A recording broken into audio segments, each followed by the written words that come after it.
Quantum number समझ में नहीं आता, कोई बात नहीं, आज समझते हैं। तो बच्चों 4 क्वांटम नंबर होता है। पहला प्रिंसिपल क्वांटम नंबर जिसका फ्लोर होता है, फिर दूसरा एजीमुथल क्वांटम नंबर जो रूम होता है, ठीक है।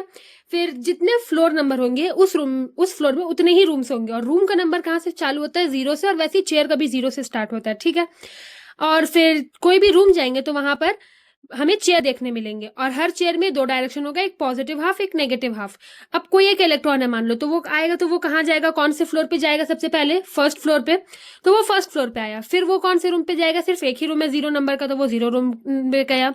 फिर वहां पे एक ही चेयर है 0 नंबर का, तो वो चेयर पे जाएगा और वो बैठ जाएगा प्लस हाफ का डायरेक्शन लेकर। फिर दूसरा इलेक्ट्रॉन आएगा, वो भी वैसे सेम जाएगा और वो माइनस हाफ में बैठ जाएगा। बट अब जब थर्ड इलेक्ट्रॉन आएगा बच्चों, तो वो क्या होगा? वो देखेगा कि फर्स्ट इलेक्ट्रॉन मतलब फर्स्ट फ्लोर में, सॉरी, जितने इलेक्ट्रॉन्स के बैठने का जगह है वो पूरा कंप्लीट हो गया, तो अब उसको वहां सीट ही नहीं मिलेगा। तो वो क्या करेगा? वो फिर सेकंड इलेक्ट्रॉन में जाएगा। वो सेकंड इलेक्ट्रॉन में जाएगा तो वो वहां पे कितना है? क्या बोला मैंने कि जितना फ्लोर का नंबर उतना रूम। तो सेकंड फ्लोर तो वहां पे 2 रूम रहेंगे, और 0 और 1 रूम नंबर रहेगा। अब 0 रूम में क्या रहेगा? 0 मतलब कि एक ही चेयर रहेगा, और उस चेयर में 2 इलेक्ट्रॉन्स बैठ सकेंगे। तो यहाँ 2 बैठ गए। अब मान लो ये 4 इलेक्ट्रॉन्स बैठ गए। अब जो फिफ्थ इलेक्ट्रॉन आएगा वो क्या होगा? वो सेकंड फ्लोर तो आएगा, बट वो देखेगा कि 0 नंबर का जो रूम है वहां पर जितने चेयर है वो चेयर में सारे इलेक्ट्रॉन्स बैठ गए। तो अब वो फिर कहाँ जाएगा बच्चों? निकलकर वो दूसरा रूम जाएगा जो कि 1 नंबर का है।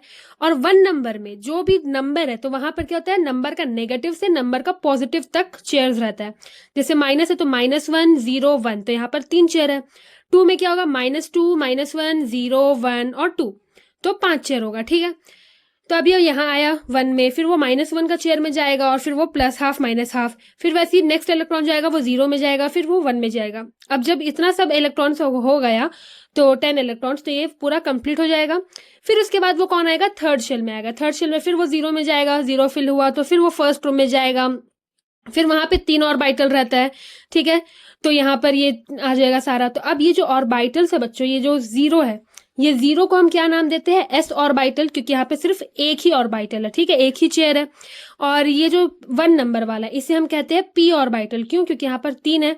और पी ऑर्बिटल में आपको पता होगा जी, तो जैसा आपको दिख रहा होगा वहां पर कि 1s में सिर्फ एक ही ऑर्बिटल है, क्योंकि एक ही रूम है, ठीक है। फिर वैसे 2s में भी एक ही रूम है, पहला में एक ही चेयर है, बट सेकेंड रूम में बच्चों कितना चेयर है? 3 चेयर है, तो इसी के लिए यहाँ पे 3 ऑर्बिटल बना। फिर वैसे ही 3 0 में देखे ये एस वाला में, तो एस वाला में एक चेयर है तो एक ऑर्बिटल।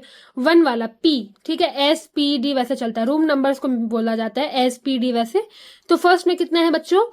3 वैल्यू है, तो यहाँ पर 3 ऑर्बिटल, तो 3 ऑर्बिटल बना। डी में कितना वैल्यूज है? 5 चेयर है, तो यहाँ पर 5 ऑर्बिटल बना। और एक ऑर्बिटल में कितना इलेक्ट्रॉन्स जाकर बैठता है? सिर्फ 2 इलेक्ट्रॉन्स बैठता है। आई होप आप लोगों को आज का वीडियो समझ में आया होगा। अगर आपको केमिस्ट्री या फिजिक्स या बायो या मैथ्स रिलेटेड कोई भी डाउट्स है, just feel free to comment and I will make a video on that.